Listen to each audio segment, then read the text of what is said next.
Aduh, pagi ini aku bangun kesiangan, Lur. Jadi nih harus buru-buru buat antar makanan ke warung. Banyak pembeli wis nungguin. Lur, kebetulan dapur dan warung makannya beda tempat. Jadi aku yo harus mikul makanan ini kira-kira 1 kilometeran.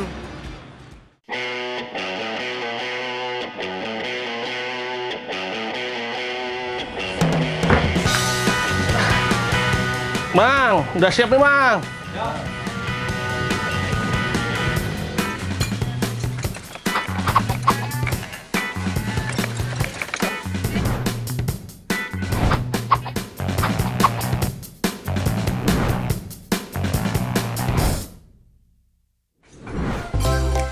Ya toh, pembelinya wis berdatangan sebelum warungnya buka. Ini Mas Gundul. Ya. Ya. Yang sebelah mana ini? Oh ya. Tak bantuin antar-antar dulu yo, sebelum pada muring-muring alias emosi. Siap. Terima kasih. Mas Gundul, udah kalau beres di sini langsung ke rumah ya. Oh, iya ya, Bang. Ya, siap. Ya, Bang. Iya. Untuk memenuhi keinginan pembeli, produksi ini gak berhenti, Lur. Di dapur sana masih lanjut ngolah daging kloter kedua, biar semuanya kebagian.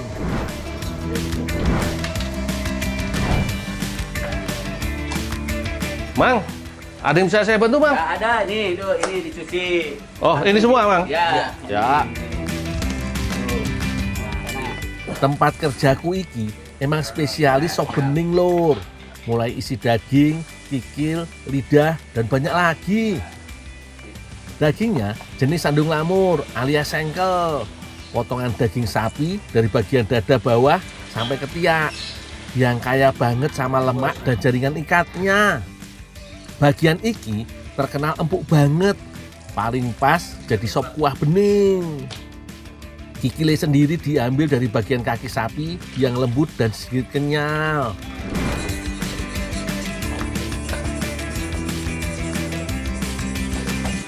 Bah, ini kakinya, Bah. Ya, makanya saya taruh sini. Sebelum bantuin kerok kaki, tak rebus daging-dagingnya dulu ya, Lur. Ben cepet mateng. Maklum, 3 jam lamanya baru bisa jadi bener-bener empuk. Bah, ini udah dikerok. Udah. Berarti tinggal dibelah. Belahnya gini, bisa nggak? Ini kan buang dulu kan? Ya. Permukaannya dikerok dulu untuk membersihkan sisa bulu yang masih menempel.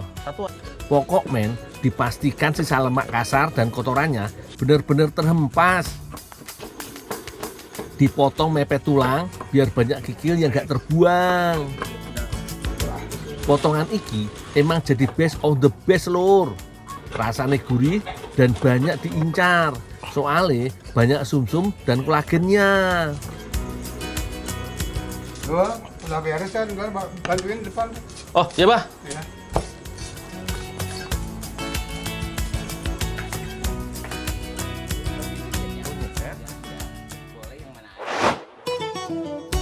Paru iki yo salah satu menu yang paling dinanti.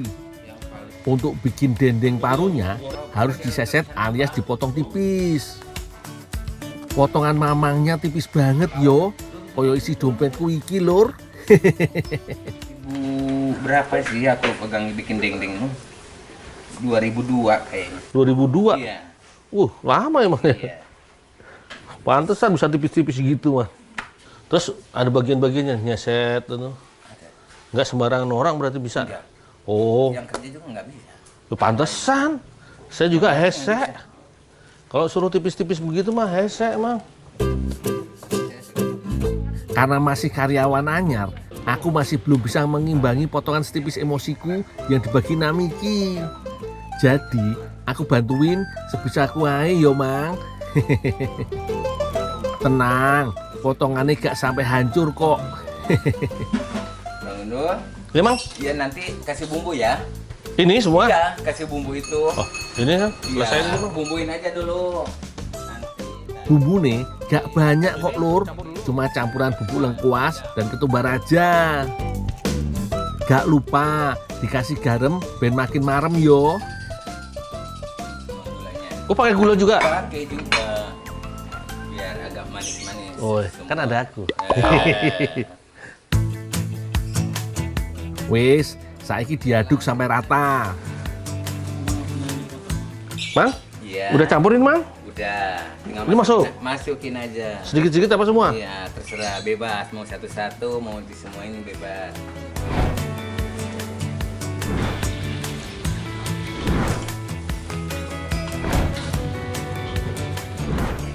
Iya. Tuh, ini udah bisa digarang dong. Oh, Garang Mang. aja sekarang. Oh, iya, Mang. Udah cukup. Iya. Saiki tinggal ditata dan pastikan semua bagiannya gak saling tindih yo. Ben matengnya bisa bareng.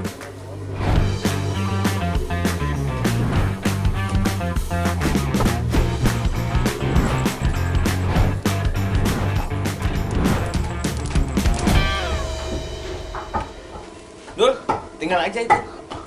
Anterin nasi ke bawah. Oh iya Mang. Iya. Biarin ini sama Ya. saya aja ya. Karena gundul ini. Beta sudah lapar begini. Beta sudah 3 hari yang makan. Beta sudah lapar nih. Gundul.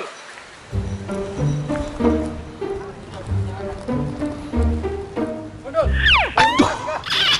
Mang Jaber. Beta sudah 3 hari yang makan.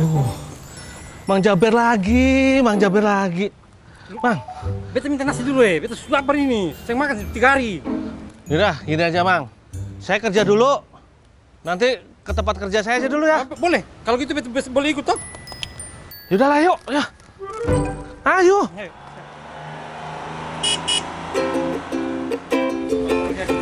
Mang, Siap, ini nasinya. ya. Mang, Makasih. boleh nggak Mang? Aku minta nasi 2 Mang. Kasihan ini Boleh. temen aku nih Mang Jaber. Udah 3 hari kagak makan. Ada empal, ada paru, ada limpa. Sudah bebas. Sop aja sop. Beta suka sop yuk. Ini dah.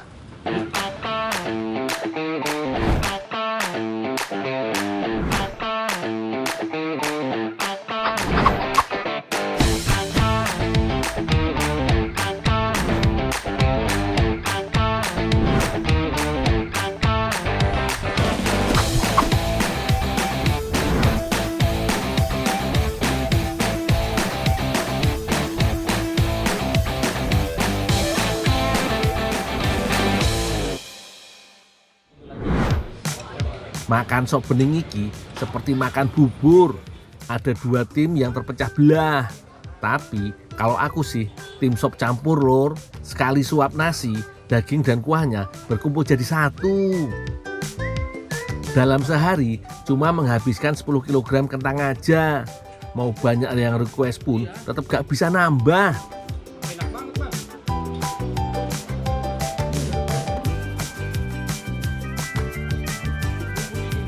Bunyi keruknya iki lho, candu banget.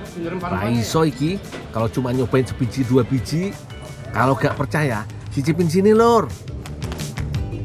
Jos gandos lur.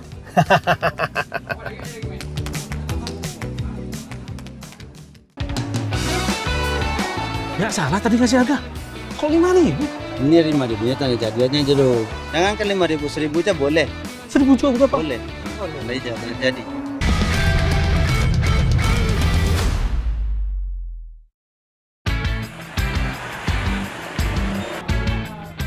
Lur, Ramadan sudah dekat nih. Harga-harga bahan pokok wis naik, terutama cabai sama daging sapi. Maklum, kebutuhan utama warga Indonesia. Wis, siap-siap belanja ya lur, mumpung belum naik tinggi.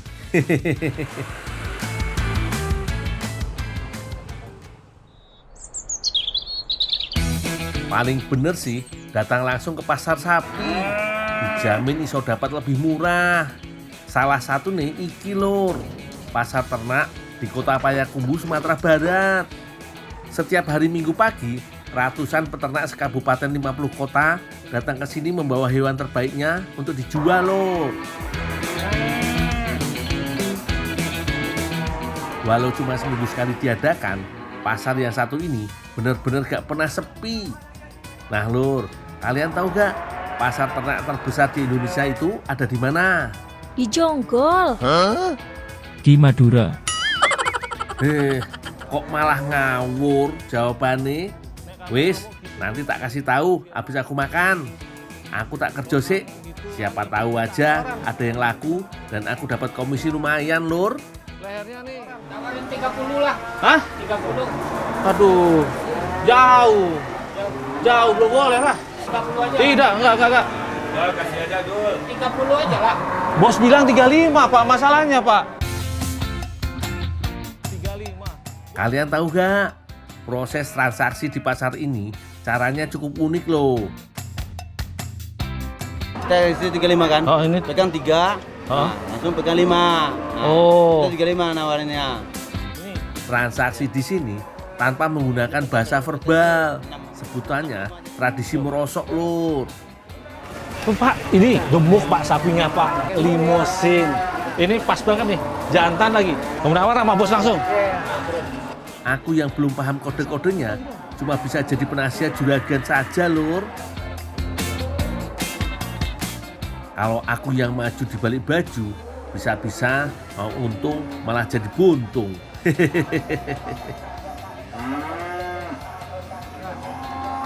Ya salah tadi kasih harga. Kok 5.000? Ini 5.000 ya tanda jadinya aja loh. Masa 33 juta, tanda jadinya cuma 5.000? Dari hijab aja namanya. Jangan kan 5.000, 1.000 aja boleh. 1.000 juga bukan Pak? Boleh. Tanda hijab, tanda jadi. Yaudah kalau gitu saya antar sapinya dulu. Ayo Pak, mobilnya mana?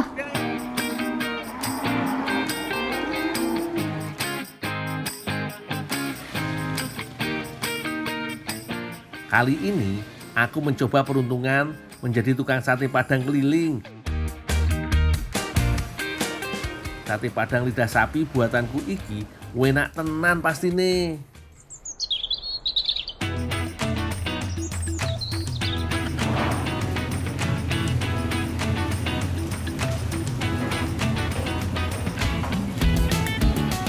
Salut aku lur sama orang-orang yang pandai berdagang. Ternyata jualan itu gak semudah yang aku kira. Kok laku, sepi. Bikin olahan mudah yang lain aja lah.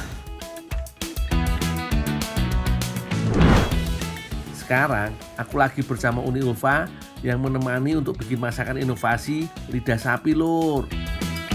Kali ini aku mau olah lidah menjadi campuran isi untuk kek nasi.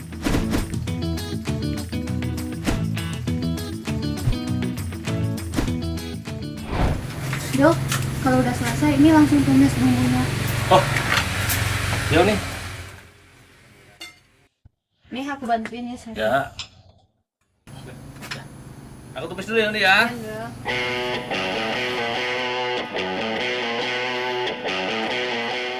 Hidangan kek nasi ala Uni Ulfa mau dibuat berwarna merah jambu.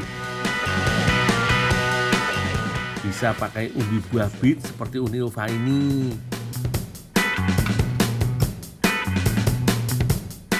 Setelah diparut, tinggal aduk bersama nasi. Beri potongan daun seledri sebagai penyegaran. Terus cetak langsung ke dalam loyang. Aku goreng bumbu bersama minyak yang agak banyak ya lur. Selain bumbu ulek, aku juga pakai campuran bumbu basah berupa minyak bawang dan campuran rempah-rempah. Kalau sudah, potongan lidah sapinya segera dimasukkan biar bumbunya makin meresap lur.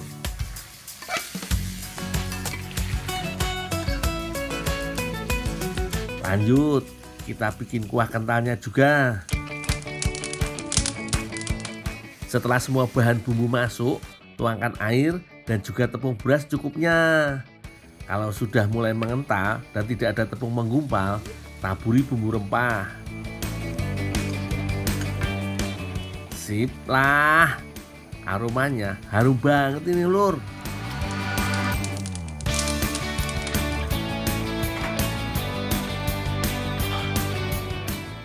Oke, siap dong. Udah nih, dagingnya udah matang, kuahnya juga udah jadi. Wah, yaudah kita langsung isiin ke dalam nasinya aja. Ini aja lah ya. Oh, boleh. Kamu mau ngerjain yang lain masih? Yuk dulu nih ya. Iya dong.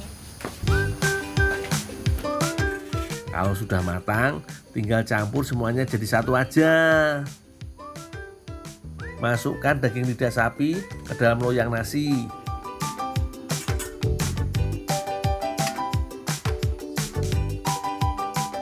Siram dengan bumbu sate sesuai selera. Lalu tutup lagi dengan nasi di atasnya.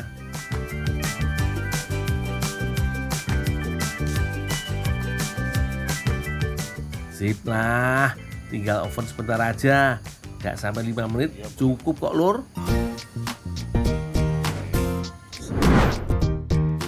Gimana hasilnya? Cantik banget toh? Gak nyangka ya, hidangan nasi putih bisa tampil secantik ini. Jangan lupa ada kejutan lidah sapi di dalamnya.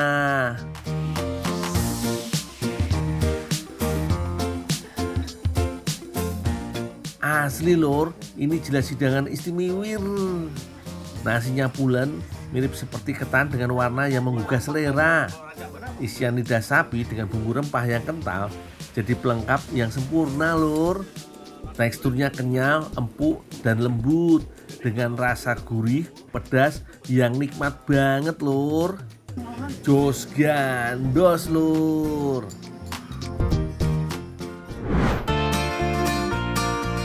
Oh iya lur, belum tak kasih jawaban pertanyaanku tadi.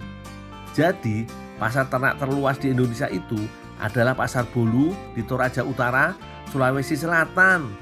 Luasnya mencapai 4 hektar alias 40.000 meter persegi dan bisa menampung hingga 1.200 kerbau. Kurang lebih seluas 10 kali luas lapangan sepak bola internasional lur. Gede tenan lur.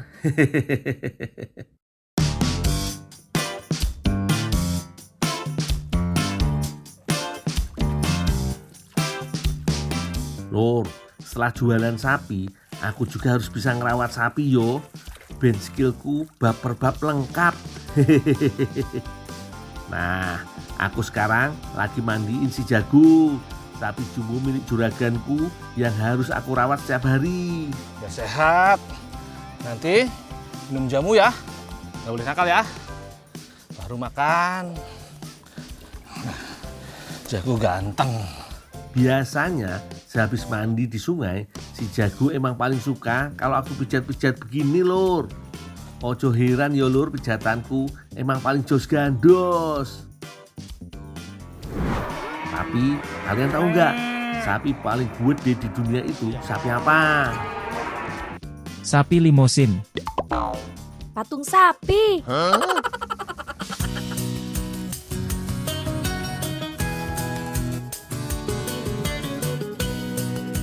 Biar sapinya tetap sehat dan bugar, aku mau bikin jamu buat si sapi dulu yo. Jamu untuk sapi yo lain dengan jamu untuk manusia. Bukan kunyit asem atau beras kencur. Jamu untuk sapi di sini hanya berupa campuran telur bebek dan juga gula Jawa lor. Biasanya sekali minum yang dipakai sekitar 10 sampai 30 butir telur bebek. Kalau manusia, ya mungkin udah bisulan gede-gede kali ya lur.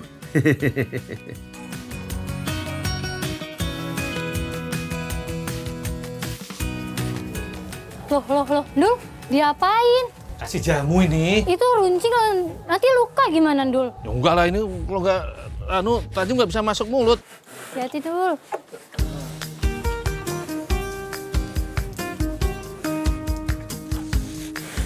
Jadi biar sehat, biar cepat gemuk, kasih jamu.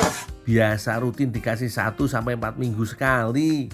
Jamu bisa ngebuat sapi sehat, kuat, jinak, dan mudah dikendalikan. Dadah yuk, bantuin beres-beres yuk. Aduh.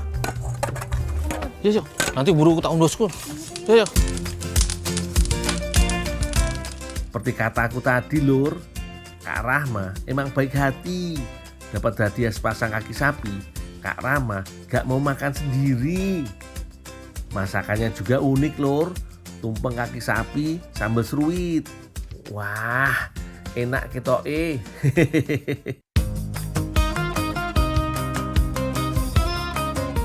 Wis, ayo konco-konco, kita ke tempatnya Kak Rahma. Berhubung kami kerja di peternakan sapi jumbo, sekalian aja konvoi keliling sekampung naik sapi tunggangan dan juga gerobak sapi yang udah langka banget.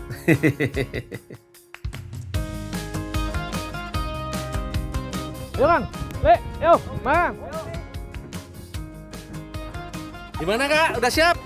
Udah siap Dul? Wah, rame banget Dul. Iyalah. Kok lama banget sih, tadi aku nunggunya lama. Dia kan nyiapin teman-teman dulu. Nih, pasukan di belakang juga. Ayo kita makan dulu. Menu spesial berupa tumpeng kaki sapi, sambal seruit, jadi makin nikmat kalau disantap bersama-sama. Nasi tumpengnya pulen dan gurih. Kaki sapi sambal seruitnya juga empuk, kenyal, dan pedas bingit.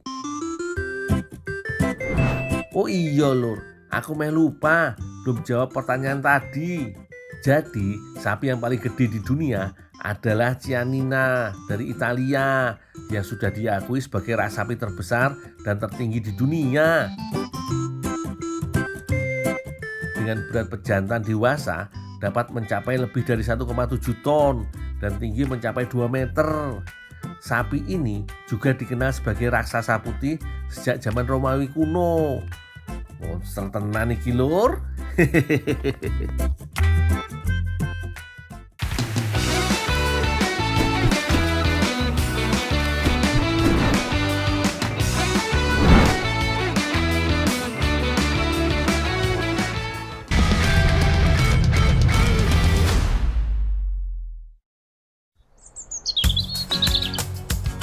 Lur, aku saiki lagi ditempati juragan burung puyuh ternama sak Kaliurang.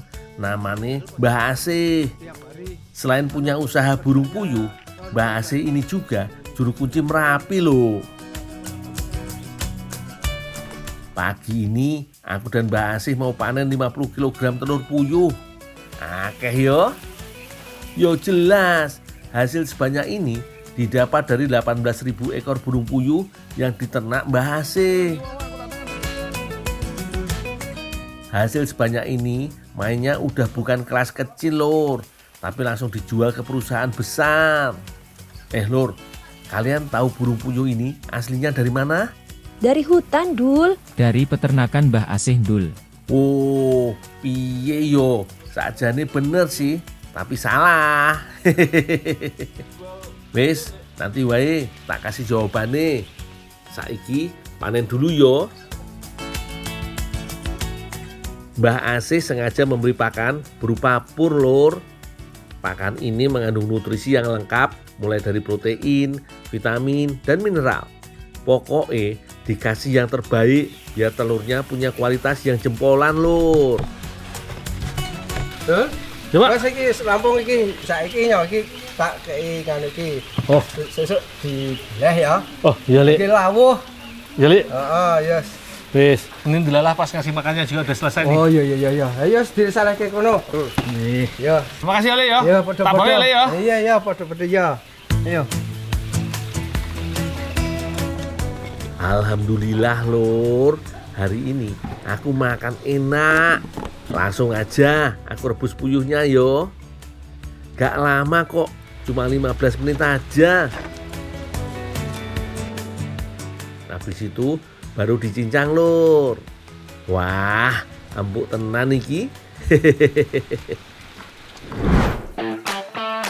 Untunglah ada Mbak Egi yang bantu aku jadi enak iki lur. Mbak Egi sengaja pakai tambahan jeruk. Aroma wangi jeruk bisa menutupi bau amis khas burung puyuh.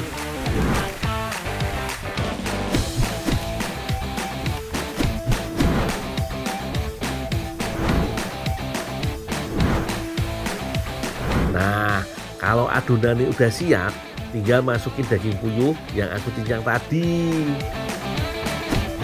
Habis itu langsung cetak yo lur. Terakhir loyangnya dihentak-hentak gini lur, supaya gelembung udara yang tertahan di adonan bisa keluar dan bolunya jadi lebih padat. Wes, udah bisa dikukus nih. Oh iya lur, biar hasil kuenya ciami, Mbak Egi sengaja kasih kain ditutup pancinya, biar hasilnya nggak bolong-bolong karena kena tetesan uap airnya lur.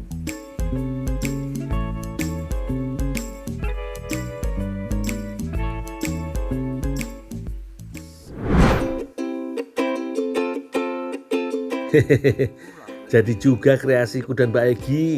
Tampilannya seger banget ya lur. Kue ini tak namain keruk dayu, kue jeruk daging puyuh.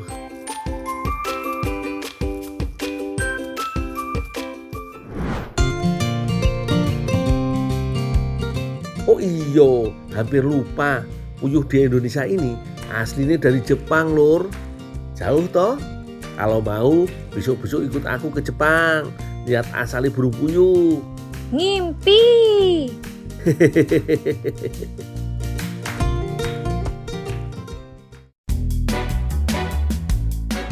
Makan kue aja ternyata gak kenyang lur. Untung aku masih ada daging dan telur burung puyuh. Wes, coba tak olah aja. Tahu gak lur, selain enak, telur puyuh juga kaya dengan kandungan protein, vitamin A, dan zat besi. Meskipun bagus manfaatnya, tetap dijaga porsinya yo. Jangan sampai kebanyakan. Soalnya telur puyuh tinggi kolesterol. Lur, coba tebak, burung puyuh ini mulai diternakkan sejak kapan? Sejak Indonesia merdeka, Dul. Sejak zaman Majapahit, Dul. Yalah, kok gak ono sing bener toh? Nanti tak kasih jawabannya wis. Sekarang masak dulu.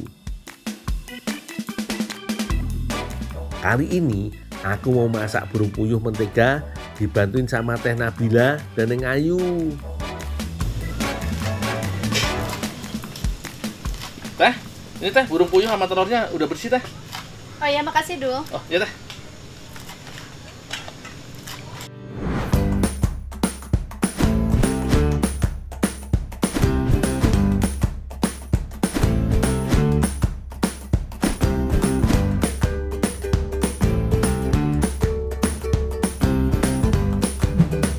Karena judulnya puyuh mentega, jadi masakannya gak pakai minyak goreng lagi. Langsung masukkan mentega dan tumis semua bumbu sampai warnanya berubah kecoklatan. Tambahkan air sesuai selera dan masukkan bakso. Waktunya burung puyuh nyemplung bareng telurnya yo sekalian. Wah, tampilannya jos tenan. Aroma pedasnya juga sudah mulai menusuk hidung.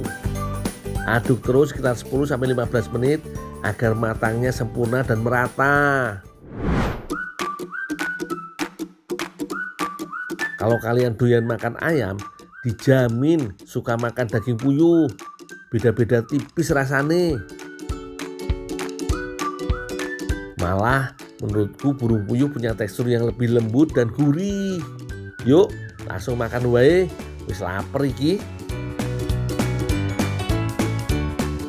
Gigitan pertama sungguh luar biasa lur.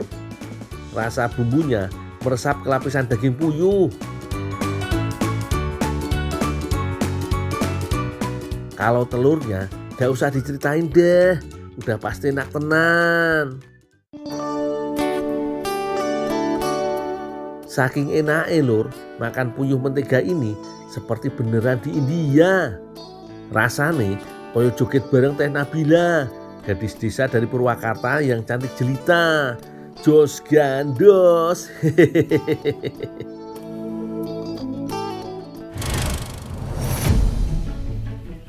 Nih lur, tak kasih tahu jawaban pertanyaanku tadi. Burung puyuh sudah diternakkan sejak 3000 tahun lalu. Sejak zaman Mesir kuno, wis tua banget pokoknya.